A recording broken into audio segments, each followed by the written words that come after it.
Well, there you have it. It was on, off, on, off. Finally, rain had the final say, at least as far as day one was concerned. Remember, it's a two-day affair with a reserve day for the first of two semi-finals here at the World Cup. My 11 Circle presents Cricbuzz Live. We're going to wrap it all up because we know that where things stand is exactly where things stand.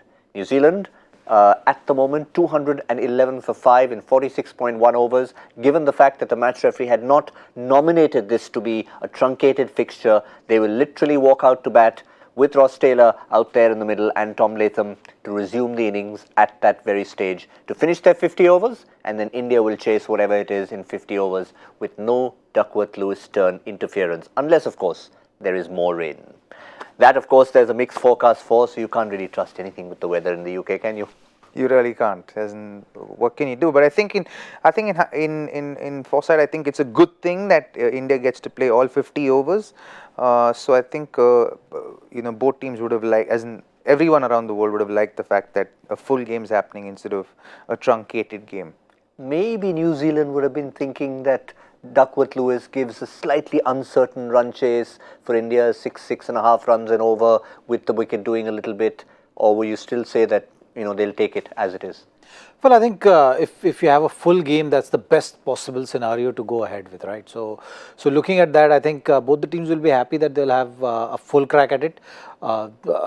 New Zealand will also be thinking that, okay, these 23 deliveries which are left in the game, they can make use of that. Like, yes, we're talking from one side, the India side, that okay, Bhuvneshwar Kumar and Bumrah to bowl, they will not be able to score those runs, but New Zealand might be thinking that okay, fine, we can get 40 runs, so which is going to get us to 250, and 250 on this track will be a good total. We've all been expecting that kind of a total will be a competitive one, so that's something which New Zealand has a chance of achieving. So rather than leaving it to weather and calculations, they'll at least have the real chance at it. If they get to that total, they can add those 10-15 runs more, or on the other side they'll say, okay, we fell short, but at least whatever happens will be in their control, and that's something which we want to see, because the two teams competing, you want to have the competition which is even with the regard of number of deliveries faced and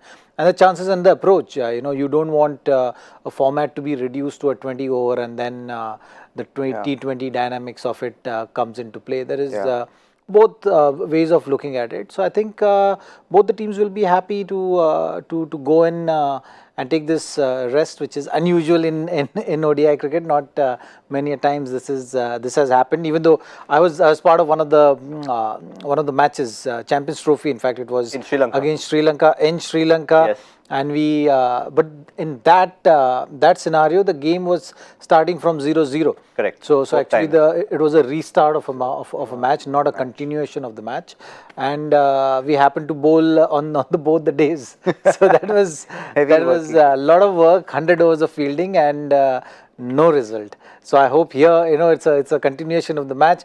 So even though Duckworth-Lewis comes into play, I think they'll have enough time. They'll have possibly now 7.5 hours, 8 hours to finish these 50 overs, which is a good chance as long as weather is supporting cricket. What about the condition of the surface? Because there's a possibility of it being rolled twice, once in the morning and once between innings. Maybe. I don't think it'll be rolled for the last 4 overs. I don't think unless they're allowed. Shouldn't be allowed. That will give advantage India. Yeah, it would give advantage to India. So you want it to be. I think if play resumes, it will resume as it is. It won't resume in a way where you get to roll the wicket all over again. I don't think that's going to happen. I think play will resume with the wicket being as is. I think just remarked, and then they'll be. And what difference will it make once it is rolled start of the Indian innings? It's very hard to call from here, to be very honest. As in, how do you call that? As in, it's a tough call because you can't make out what the overcast conditions are. A lot of these factors play such a huge role on how a wicket behaves. Even the overcast conditions. How much sunlight there has been before the game, during the game, and then how is that going to impact in the second innings. But in this scenario, I don't think you can even make those calls, because you played half a game on one day, then you're playing the other half the next day. So it's a very difficult thing to actually just pinpoint and say, this is exactly how it's going to be. We'll only see it while the game is actually unraveling itself. And that's another factor that you said, when we talked about those numbers in the dressing room, that you look at, these are the controllables or uncontrollables. Here too, the Indian team will be saying, let's not think about what's going to happen. Let's just assume that it's going to be the way it is and go out there and play it to the best of our. I think it's full game now. It's just that it's going to start tomorrow at 3 p.m. India time, but it's full game of cricket. So I think the mindset doesn't change. The new ball is going to be very crucial. There will be some help for the seamers. There is no doubt about it. We've seen it today as well. There was a lot of seam movement which bowlers were very happy to use. And tomorrow again, if not, it will be on little higher side. Until the time that ball is new and hard and the seam is prominent, there will be help for the seamers, and that's why I was very keen on looking at the matchup of Trent Bolt and the Indian top order, because that is going to be the crucial battle tomorrow. Doesn't matter when the game starts, because you've seen what kind of damage Trent Bolt can do with the new ball, especially with the ball bringing it back to the right hander. So that will be the most awaited contest tomorrow, and will be a game defining contest for sure, I feel. Rest assured, I think the New Zealand lineup will come really hard against that Indian top order with the new ball, because it's not going to be very different than how it is today. I think it'll seem around quite a bit, and so the Kiwis will definitely want to use that new ball, and they'll come really hard. In those first 15-20 overs, they'll come hard at the Indian team. And what will be interesting is it's quite a parallel, because in a sense, even though it's the second innings, it's the second innings happening at a time of day when the first innings would normally happen. That's so it's right. Sort of like bowling first. It is like that, isn't it? It would end up being like that. So we'll have to wait and see if the conditions, like I said, will unravel while the game's happening, and we'll see it as it's happening. But it'll be interesting to see what happens in that first hour of play tomorrow, because they'll be on for 15 minutes and they'll go out and then they'll come back on. You'd imagine there'd be a light roller on there, because you wouldn't want to put anything more than that, because it's still early. So I don't think you'd want to put on a heavy roller to extract some more moisture out of that wicket. So I think it might be a light roller. One would imagine that's the way to go. And then you'd see, how much of the freshness the Kiwis will be able to extract out of that wicket. So I'm assuming that is the one factor that would sort of even things out. Yes, from the New Zealand perspective, use these last few deliveries, get 30, 35, whatever they can, and then see that they've got similar conditions and try and use them the way Bumrah and Bhuvaneshwar Kumar used them.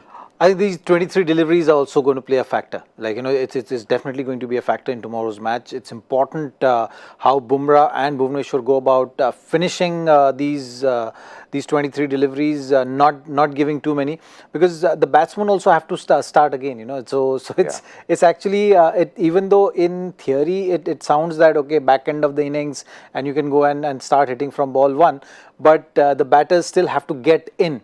That is a differentiating factor here. So even though there are 23 deliveries left, Taylor will have to again get his eye in, and then look to encash on these deliveries. So it's important that India ticks that box nicely. So Bumrah and Bhuvaneshwar have to make sure that they don't make use of that opportunity where the batsmen have to get their eye in. So that is something which they should really be keen on finishing strong. Give away as less as possible. So even if you count it, say, run a ball, it is going to get to 233 in 50 overs as opposed to 46 overs, which the Duckworth Lewis was saying, which is still that much more time in the middle for you to soak in that pressure, if at all there is a need of soaking in those dot balls to build partnership in the game. So that is how they will approach for sure. And for India, it's important that they don't lose those early wickets and then see off that first spell of Matt Henry and Trent Bolt. Yeah, absolutely. Well, we've got plenty more to discuss tomorrow, because it's TDI technically, 2-day international. That's where we have it, with the reserve day for the first of the two semi-finals. But remember, we've got another little issue to resolve, and what we've done is we had a joy factor question for you. We're not going to hold it over till tomorrow. We're going to actually declare the answer, get our winner, and maybe get a fresh question for you tomorrow as well. So let's see what our question was. A quick reminder, this was quite a teaser. My wife's most famous achievement was in Missouri in 1983. My first cousin's biggest moment, LA, March 2001. Mine was Wellington 1991, something which I still share with Sir Don Bradman. Who am I? Wow, that was quite a cracker. The answer is Martin Crowe. His wife won a Miss Universe in 1983. First cousin Russell Crowe won an Oscar in LA in 2001 for Gladiator. And Crowe himself scored 299, a test score only him and Sir Don share. Wow, that's a fabulous question. Absolutely fabulous question. Who's the fabulous one who got the fabulous answer? And it is Mr. Bhattacharya again. I think there's a pattern to this. Crick Rohit answers the toughest questions, and Joy's surname mate answers the most interesting ones. Yeah. All these little essay type questions going back to Missouri and LA and things like that. You thought it was a different Missouri, didn't you? You thought it was the Indian Missouri. No. No? No. You actually studied there? I studied in Missouri. Oh, really? Yeah. Oh, wow, that's interesting. I didn't know that. Y'all in the Midwest. Oh, that's neat, man. Yeah. Except I couldn't get the question, despite knowing all that. But that was an interesting But yeah, one. very interesting question from Jada. Certainly one. It's going to be a fascinating day. We're going to be back. It's going to be a run chase at the time when you normally set your score. So it's going to be interesting there. An early morning start, 10:30, which of course for us is going to be 2:30 is when we get on air for a 3 o'clock start local time, or rather Indian Standard Time. Thank you, gentlemen. We'll see you. As I said, TDI, we've just redefined the laws of the game as far as this is concerned. We'll be back tomorrow. My 11th Circle presents Cricbuzz Live, 2:30 p.m. for day 2 of the semi-final.